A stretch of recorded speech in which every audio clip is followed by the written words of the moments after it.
Imagine a big explosion as you climb through 3,000 feet. Imagine a plane full of smoke. Imagine an engine going clack, clack, clack, clack, clack, clack, clack. Sounds scary. Well, I had a unique seat that day. I was sitting in 1D. I was the only one who could talk to the flight attendants. So I looked at them right away, and they said, no problem. We probably hit some birds. The pilot had already turned the plane around, and we weren't that far.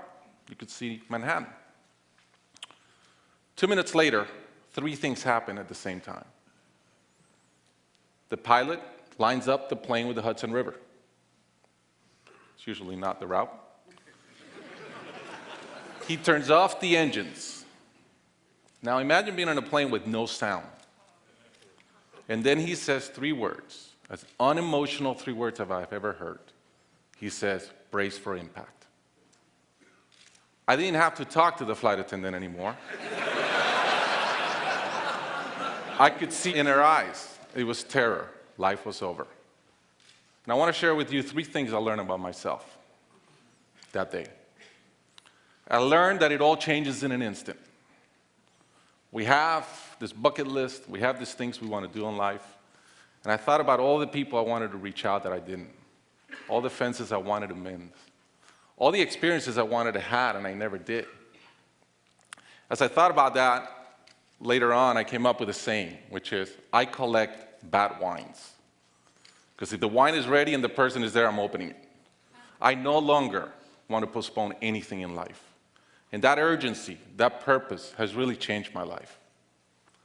The second thing I learned that day, and this is as we clear the George Washington Bridge, which was by not a lot, I thought about, wow, I really feel one real regret. I've lived a good life. In my own humanity and mistakes, I've tried to get better at everything I've tried. But in my humanity, I also allow my ego to get in. And I regretted the time I wasted in things that did not matter with people that matter. And I thought about my relationship with my wife, with my friends, with people. And after, as I reflected on that, I decided to eliminate negative energy from my life. It's not perfect. It's a lot better. I've not had a fight with my wife in 2 years. It feels great. I'm no longer trying to be right. I choose to be happy.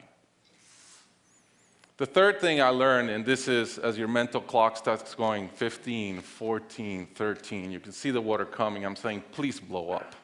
Right? I don't want this thing to break in 20 pieces like you've seen in those documentaries. And as we're coming down, I had a sense of, wow, dying is not scary. It's almost like we've been preparing for it our whole lives. But it was very sad. I didn't want to go. I love my life. And that sadness really framed in one thought, which is, I only wish for one thing. I only wish I could see my kids grow up. About a month later, I was in a performance by my daughter, first grader, not much artistic talent, yet. And I'm bawling, I'm crying like a little kid. And it made all the sense in the world to me. I realized at that point, by connecting those 2 dots, that the only thing that matters in my life is being a great dad. Above all, the only goal I have in life is to be a good dad.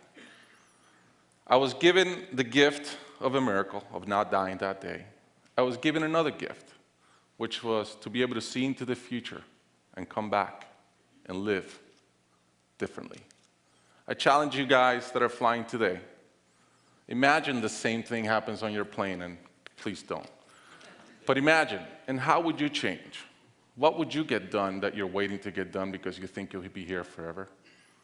How would you change your relationships and the negative energy in them? And more than anything, are you being the best parent you can? Thank you.